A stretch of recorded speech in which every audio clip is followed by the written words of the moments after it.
So you got to reorganize and you got to take inventory, and you got to take inventory of yourself.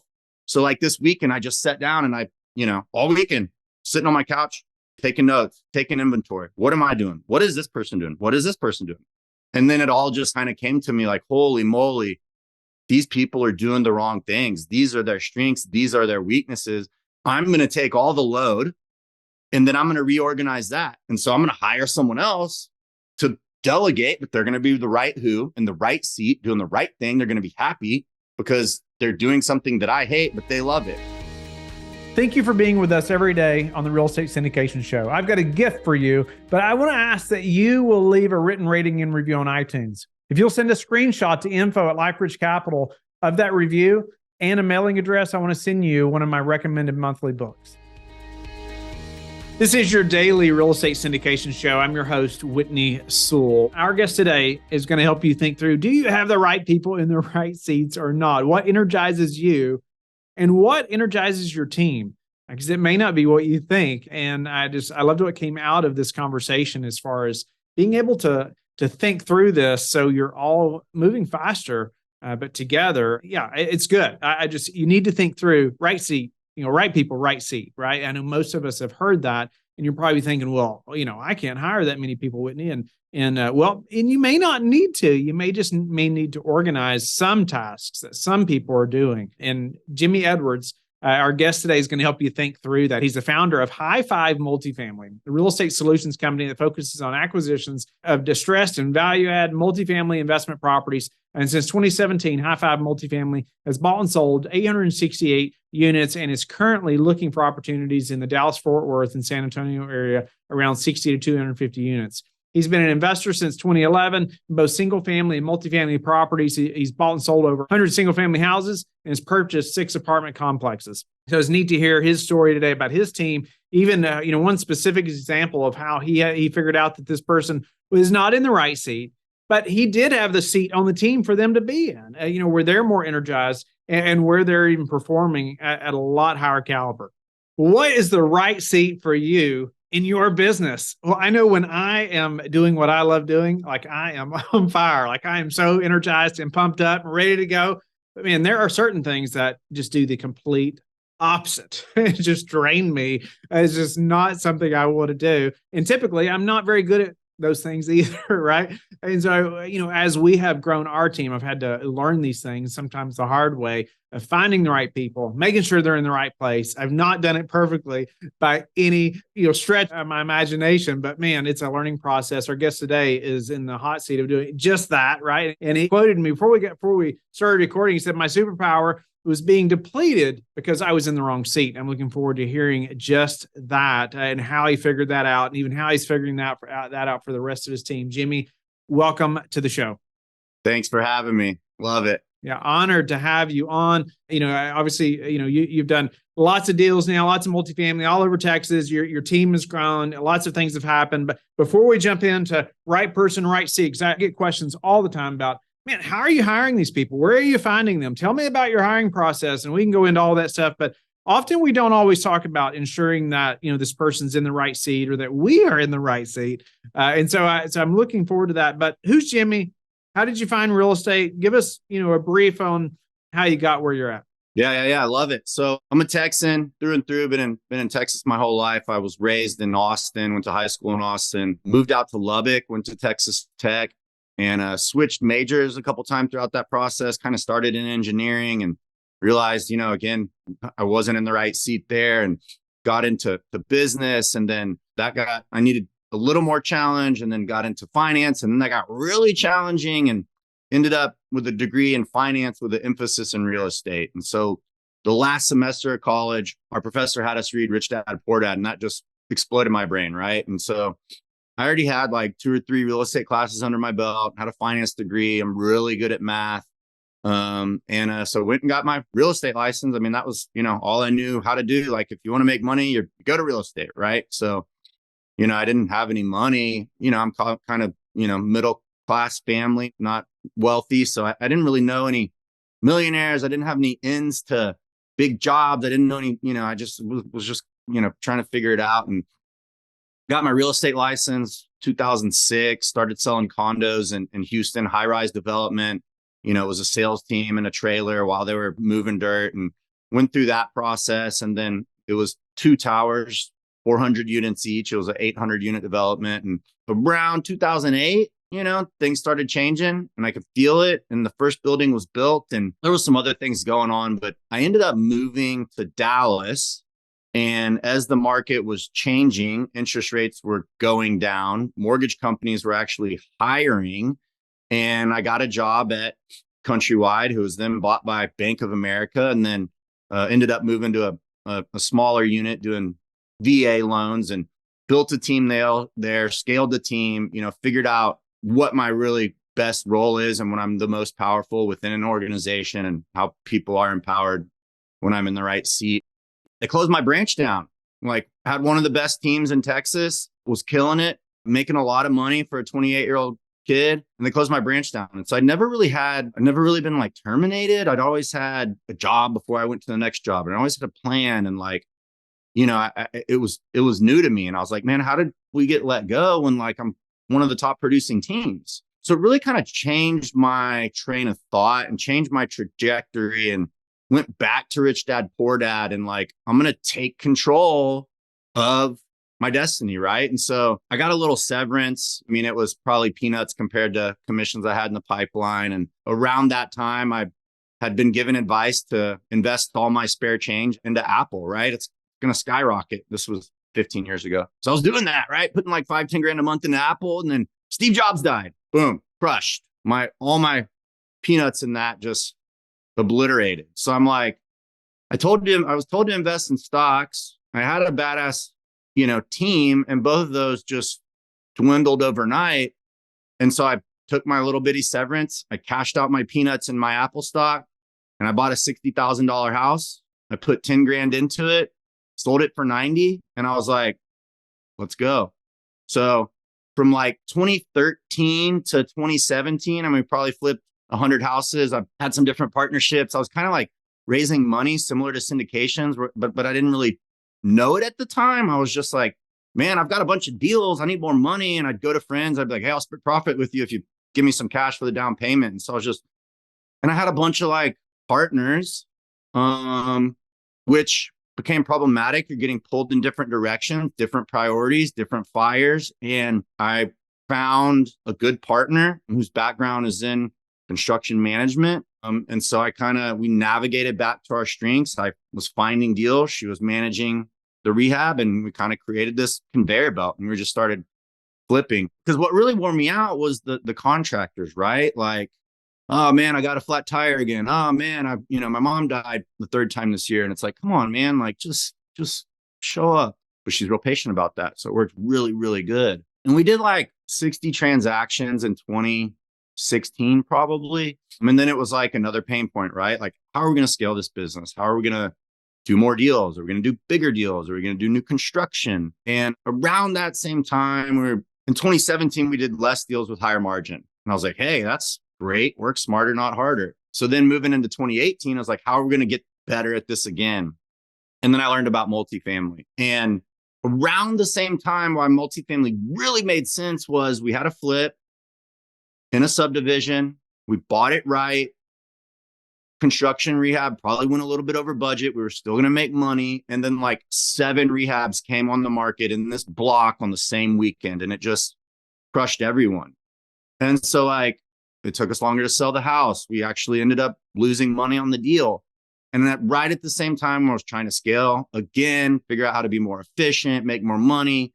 And I learned about multifamily, and it really was a combo of you're flipping a building with multiple tenants, but they're paying your expense while you're doing the flip, right? So it's boom. Plus you can force appreciation and not looking at comps and all these sort of things. So that catapulted us into multifamily, and pretty much 2018 to now we bought and sold deals, right? Learned how to drive that machine, operate those businesses, be successful in each individual sub-organization of apartments. And then now it's okay, we got that down. The next step is to scale that business as a giant organization with the little sub-organization. So it's we sold a lot of deals last year before rates skyrocketed. We had a bunch of deals under contract. It kind of fell apart. Everything's kind of happens for a reason, I believe. And sometimes you're banging your head against the wall, like, why is this? And then you figure it out and you look back and you're like, awesome. So I have a few deals under management right now, which allows me to reorganize, restructure, and systemize the business so that throughout the next expansion, we can buy 10,000 doors, right? So yeah.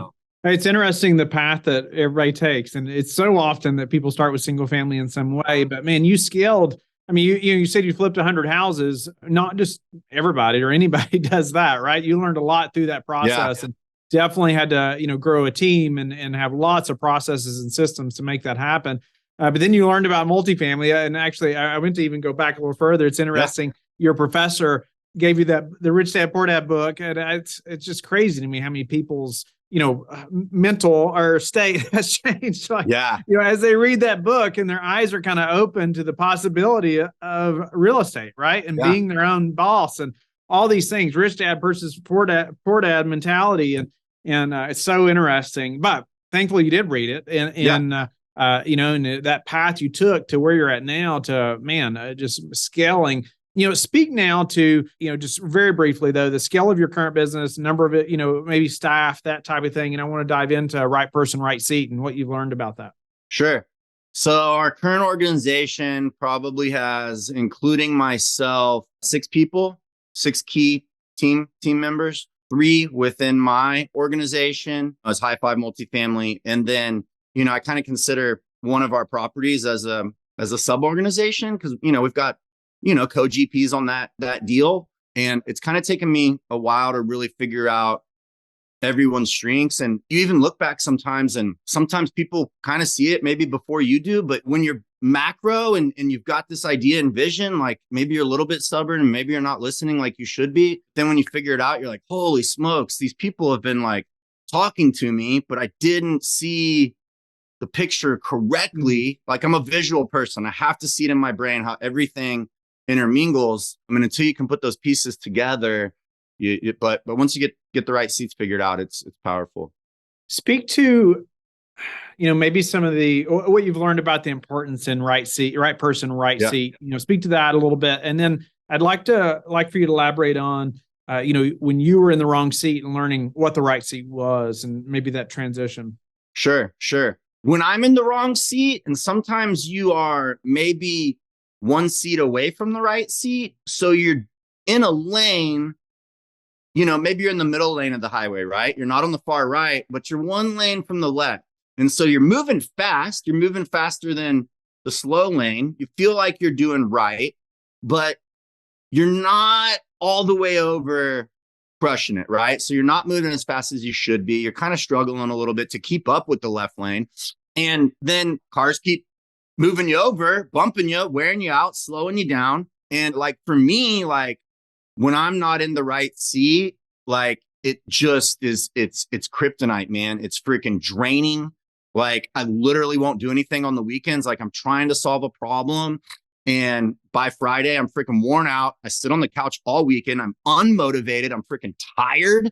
And then Monday morning, I get back in. I think my battery's recharged. I'm probably only at 50%. 3 hours, I'm down to 20. And I'm like, dude, it's Monday.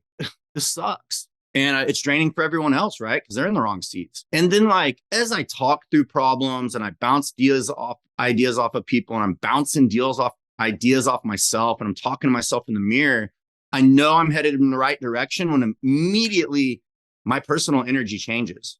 Like I know I have the right idea because I get energized and all the weight falls off. And I'm like, holy moly, like, how did I not see this? Well, I didn't see it because I was worn out, because I was in the wrong lane. Like, it's all interrelated. And so like, I'm in the process of completely reorganizing my organization. I took 90% of the things off of everyone's plate. I realized a lot of people were doing the wrong things.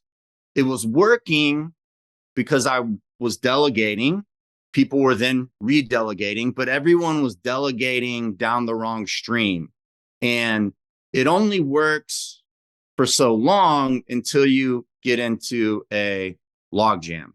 It's not efficient. You can't scale. And so you got to reorganize, and you got to take inventory, and you got to take inventory of yourself. So like this weekend, I just sat down and all weekend sitting on my couch, taking notes, taking inventory. What am I doing? What is this person doing? What is this person doing? And then it all just kind of came to me like, holy moly, these people are doing the wrong things. These are their strengths. These are their weaknesses. I'm going to take all the load and then I'm going to reorganize that. And so I'm going to hire someone else to delegate, but they're going to be the right who in the right seat, doing the right thing. They're going to be happy because they're doing something that I hate, but they love it. Right. And so it's just, I don't know, maybe that was more than the question you asked me, but no, this is good. It's just good to hear your thought process and thinking through that. And I just got a couple of questions here because I think it's helpful for anyone as you're starting a business, or whether you have 50 employees or 200 employees. It's just crucial to think through, are people in the right seats? And I just think it's impossible for everybody to always be in the right seats, or that lane that they really want to be in all the time. We all have to be flexible to some degree, but man, when you can have that figured out, like you said, you're going so much faster forward and together, right? When everybody's like clicking in their own, everybody's more happy. That's right, that they want to be in, right? And you're not drugged down, you're more motivated, like you were talking about. I mean, I experience it all the time, and I feel like too, because I've often thought back, it's like, okay, what was I doing when I felt like that? What was I thinking of? What was I working on? When I felt so good and was so motivated, and why is that not happening right now?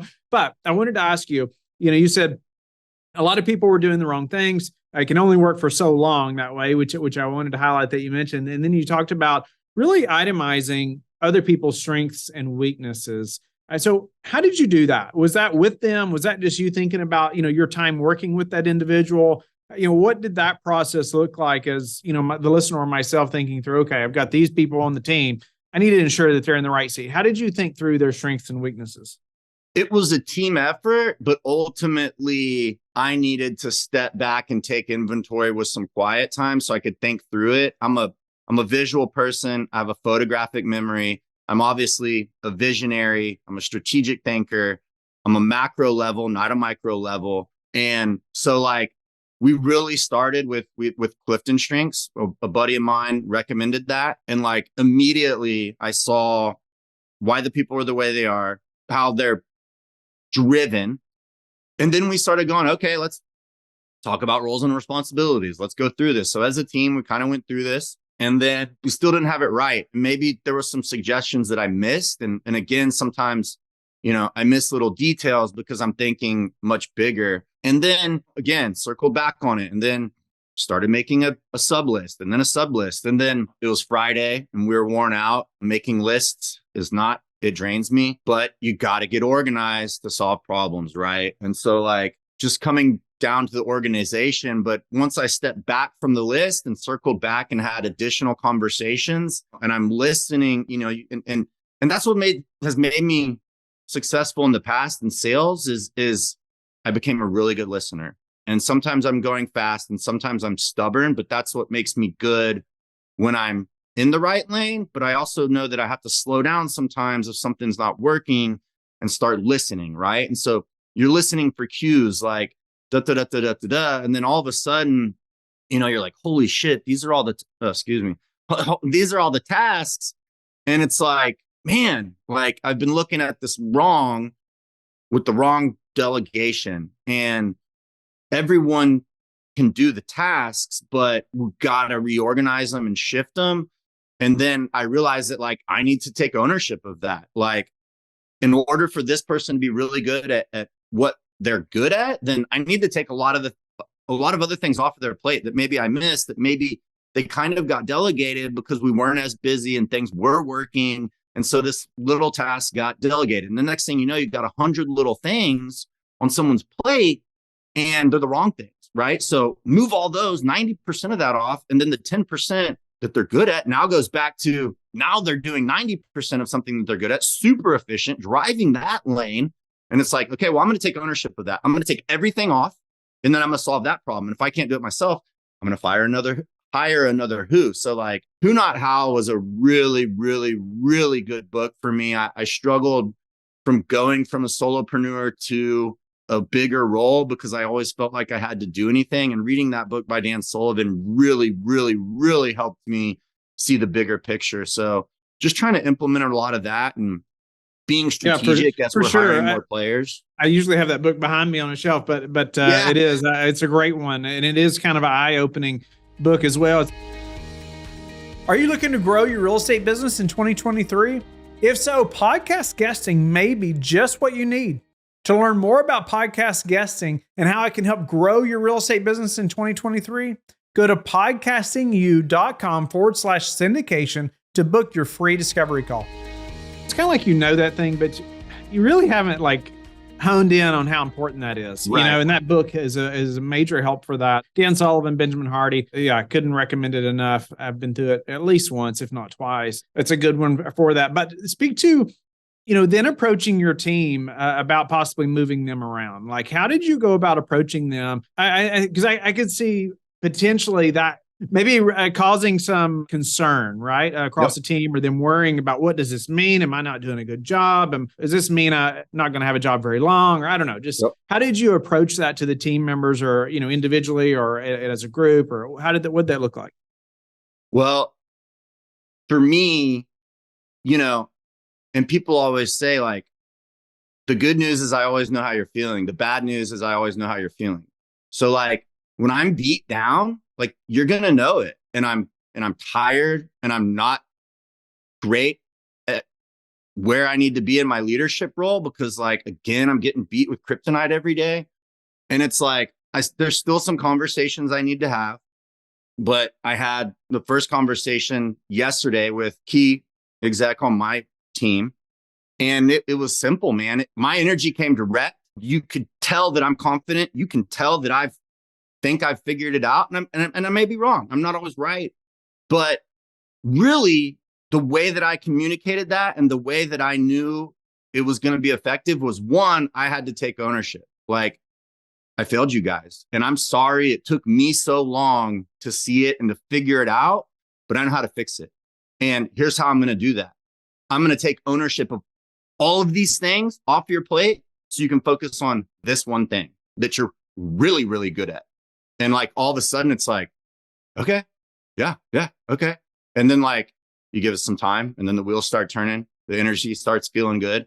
And so now, like, I need to go back to the rest of the key players and have same conversations with them. And so like, I'm always talking to myself and running conversations through my head. And, that's what makes me good at solving high level problems, is like, hey, if you're managing this over here and you get stuck, bring me the problem, I'll fix it. Right. But, again, the chaos, I got to be able to think and focus and think through these problems. And when there's a lot of chaos and minutia, it starts to kryptonite me. Right. And so for sure, for sure. What about, is there a specific position that you could elaborate on, or give us like, this role, this person was in this role, and if, this is how I figured out that they were better suited for this role over here, and maybe, what happened?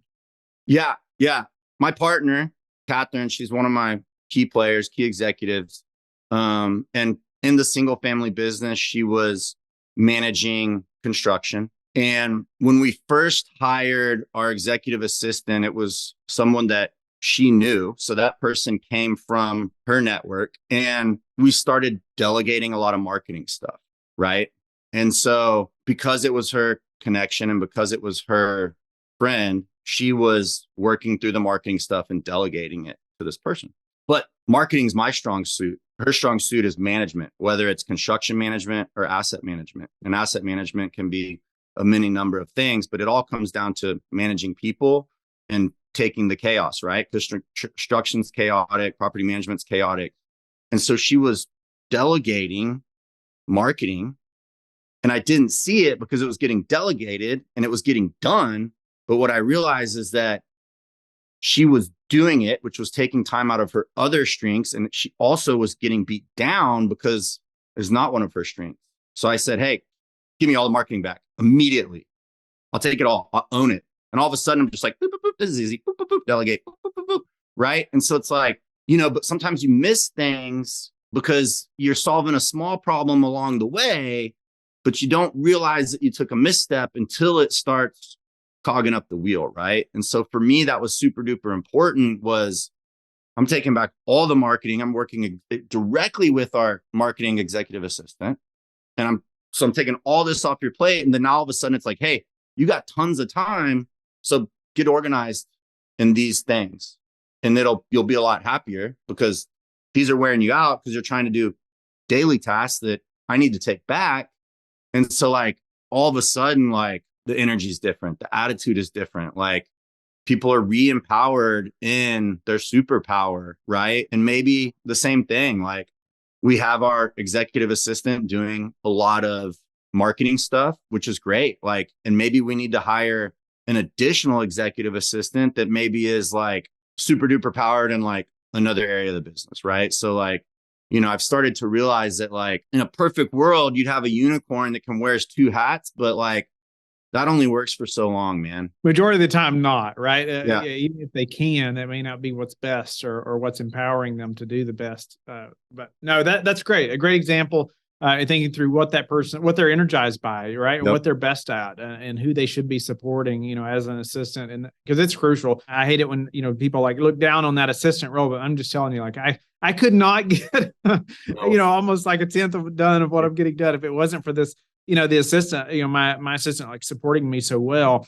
and doing so many things. I call her my Swiss Army knife because she's doing so many different things. Yeah, you're probably on Zoom podcast episodes all day long, and that might be something that like she absolutely is terrified and would hate to do and loves to do the Swiss Army knife stuff, right? And so it's like once you realize like, man, I thought everyone hated doing this, but then once I realized like people like to do what I don't like to do, it's like brilliant.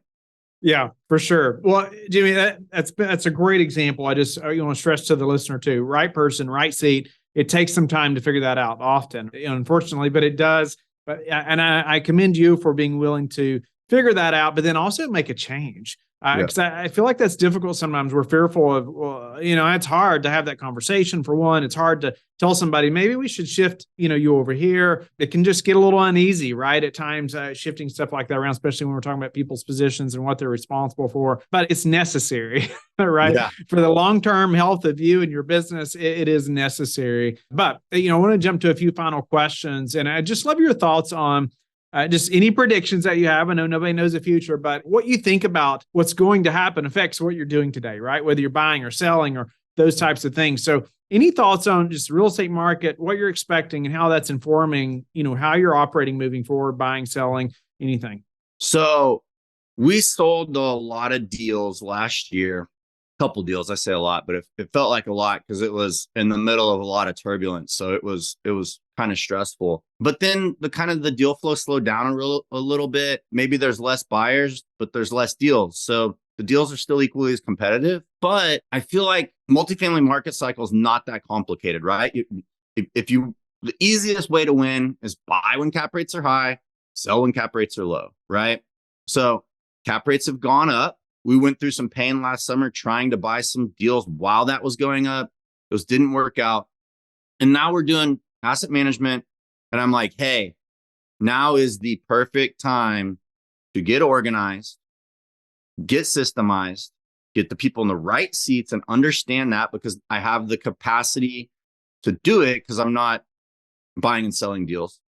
And then like, let's start buying again. So I'm probably going to be a net buyer for the next couple of years as cap rates and interest rates come back down. And hopefully we've been successful at systemizing and organizing and getting people in the right seats so that we can scale through the next expansion.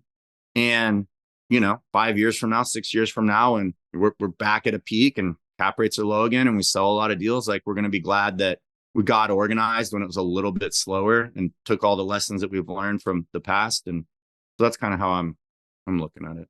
Yeah. What about whether a recession, a bigger recession is coming or not? How do you prepare for it? How do you prepare for that downturn or the unexpected, you know, whatever happens and then 3 bowlers go out or whatever it may be? How do you, when you're looking at a deal or maybe you're looking even at a passive investment, how do you ensure you're prepared for the unexpected? You got to be well capitalized and you got to be confident. And you got to know, I've always been a top line guy. I win by driving revenue. And we cut expenses along the way. And I think we win on a lot of deals because we buy deals from people that are bottom line people.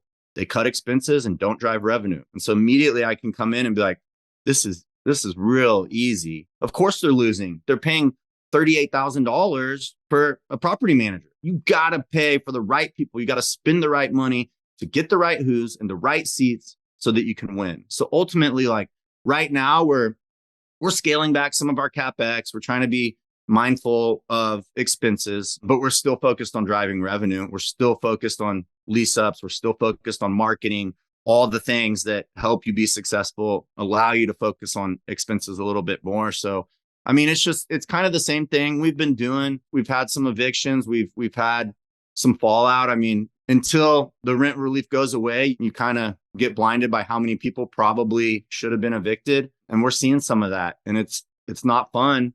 And it's not fun to evict 15, 20 people in December because it's slow and you don't get a lot of new leases and it's frustrating. But I mean, you'd rather have those units back. So let's get them out, get them turned.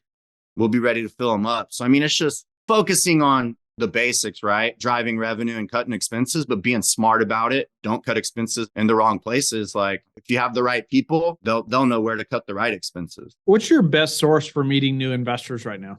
Man, we do a lot, but being on other people's stages is where I've really excelled. You know, I'm doing podcasts. I like talking when I'm energized. I'm speaking at a couple events coming up. We're ramping back up our social media. We're ramping back up other forms of marketing, you know, and getting back out and going to events. And, you know, like I was kind of saying before, like I've been kind of beat down. So I haven't been going to as many events because I'm just tired. But now that I feel like I've figured it back out, I'm re-energized to go talk to people and see if, you know, everybody you talk to has some tips, right? And so now that I kind of have a clear path, going back to events, I mean, just putting yourself out there, really. I mean, there's a bunch of different channels, but just putting yourself out there. For sure. What about some of the most important metrics that you track? Could be personally or professionally. That's a good one for me. And this started with a program called 75 Hard. I don't know if you've heard of it, but I have. I've not done it, but I've heard of it. 75 days, you do these 8 tasks every day, routinely. And like, I like to check boxes. So like for me, like getting up every morning, and sometimes I don't get up on time, but like I got to get in the gym and I got to, you know, usually I'll wake up. It might be 5 a.m. It might be 7 a.m. It might be 9 a.m. I'll work for a couple hours and then I'll get a bunch of stuff. I'll send out orders, and then, well, I say orders, but you know, I'll shoot get the things out in the universe, and then I'll go to the gym and I'll reset my RAM, reset my thinking, and then come back and then do stuff like this, right? So like for me, like I try to exercise every day. I'm in the gym at least 5 days a week, and that's usually before lunch. And if I can't make it to the gym, like maybe I'll just ride my bike around the block because it gets your heart rate up and it makes you feel better. And then when you're feeling better, you eat better. And when you eat better, you've got clean fuel. And when you're putting clean fuel in your body, your brain works better. And so it's like all this, all I got to do is get there. I got to get up and go to the gym. And then the other one is I read 10 pages of a book every day. And sometimes you're struggling to get to the 10th page. And then sometimes you read 50 pages, right? But you just got to do it. And like, sometimes it'll take you a couple weeks to read a 100-page book, but like every day. And usually what I found is that like a chapter is usually about 10 pages. So like you get through one chapter and you pick up a nugget and you keep moving. When I was in the weeds trying to fight through this, like I picked up a book called Embrace the Suck. Every day I'd read a chapter and I'm like, oh man, I got to pick myself back up and do the things. And then like towards the end of that book, I'm like, I got this bright idea. And then I picked up, you know, The Visionary Leader. And so I'm like onto that. But just like, I don't love reading. I probably have 150 books in my library. They're all these types of books. But what I've realized is that like when I go to the gym, I can't do an audiobook. I need to be like jamming, you know, to clear the RAM. When I'm driving, I'm usually talking on the phone. So I'm not listening. So I just like got to read a paper book and I got to read 10 pages of a day. And that keeps me moving. I think it's neat too that, you know, when I open that metric up a little bit, you know, just some personal stuff too. You came right in there with, this is what I know energizes me. This is what I know I need. And even talk, you know, the gym 5 days a week, this is when I like to do it during the day. And, you know, even like you go to the office or at least mentally you're getting the team going, then you're like in the gym. And I think even that like allows some processing time, right? I'm that way in a big way. But then it's like, okay, coming back and then, you know, kind of reincorporating what you just thought about, you know, or maybe changes you've just thought of, or I just think that's so crucial. I've not always been great. I'm usually not great at like making time for that. It's like, I think I was on Zoom like at least 10, if not 11 hours yesterday straight, Wow. nonstop. Yeah. Not, just in team meetings and other meetings with other people. And, and then today is somewhat similar. But after days like that, it's like, man, when do I get like even like things like email done? Yeah. Yeah. And so I just think it's helpful to have that break though, where you can kind of, I don't know, just rethink about what your focus needs to be on, and I don't know, just attack the day versus it attacking you, right? And even the reading, just the consistency of that can go so far. People feel like, well, if I can only do 10 pages, I'm just not going to read today. I'm like, no, that's a lot. Like if you can just get that done every day, and like you said, implement something, man, that goes a long ways, and it's that compounding effect over time. Before know it, you've been through a number of books, and you're like, okay, you've learned a lot and grown a lot as well. So what about, how do you like to give back? Man, right now I'm trying to get back to my team, empower them, let them, get them happy, get through some of these things so that we can keep scaling. I like to coach. I like to share. I like for people to learn. And so I'm really big on that. I've got some bigger goals, like over the next 5 years. I want to give one of those like giant checks to like a charity, but there's some things I need to do that happen before that. But like, I like to help people when they're motivated. And going back, I thought of it early, but I didn't want to interrupt you. Like, I get people that come to me all the time and they're like, man, how did you do this? And I'm like, Rich Dad, Poor Dad changed my life. I'll actually give you a copy. And so I've probably given away 20 copies of Rich Dad, Poor Dad. And what I found is that some of these people, they come back and they're like, hey man, how did you get where you got? And I'm like, well, did you read the book that I bought you? And they're like, oh no, man, not yet. And I'm like, okay, well, when you read that book, let's talk again. And then there's people that are like, they come back like a week later and they're like, oh my God, I read this book overnight. And I'm like, okay, dude, you can pick my brain. Let's go to lunch. I'll help you as much as I can. But like, you got to take the first step in order for me to give my time. No, that's awesome. I love finding people who are motivated and helping them to further down the path, right? In some way or another. Well, Jimmy, it's been great to meet you and have you on the show. I feel like you've added a lot of value to the listeners and myself as well. And if they weren't thinking about right people, right seats, I hope they are now, Yeah. At least, and you mentioned too, something earlier, I can't remember if I highlighted it or not, but I meant to, it's like just listening, and thinking about, what your assistant's telling you, but what they're really telling you, or maybe your acquisitions person, or hopefully if they're acquisitions director, hopefully they are right seat. But there are people though in the organization who have skill sets that really energize them. And I think when you'll hear energy in their voice even too, right? When they're doing something that they really love. And I want to encourage the listeners to take note of that, right? Take mental note, when you're hearing somebody when they're really energized, and think about what they're talking about or what they're doing in that moment. And there's a lot probably you can draw out from them in that sphere. You're in that lane, right? As opposed to lots of other things maybe, you're asking them to do. And so I just appreciate you bringing that to the forefront for us and how you've grown, your team has grown because of that. How can the listeners get in touch with you and learn more about you? The best way is just to go to our website, and it's high5multifamily.com. It's all spelled out, HIGHFIVE, multifamily.com. We got our bios on there, some deals we've done, some podcasts I've been on. We'll post yours on there too. And there's a contact form. Boom, hit it up and we'll get in touch. Thank you for being with us again today. I hope that you have learned a lot from the show. Don't forget to like and subscribe. I hope you're telling your friends about the Real Estate Syndication Show and how they can also build wealth in real estate. You can also go to lifebridgecapital.com and start investing today.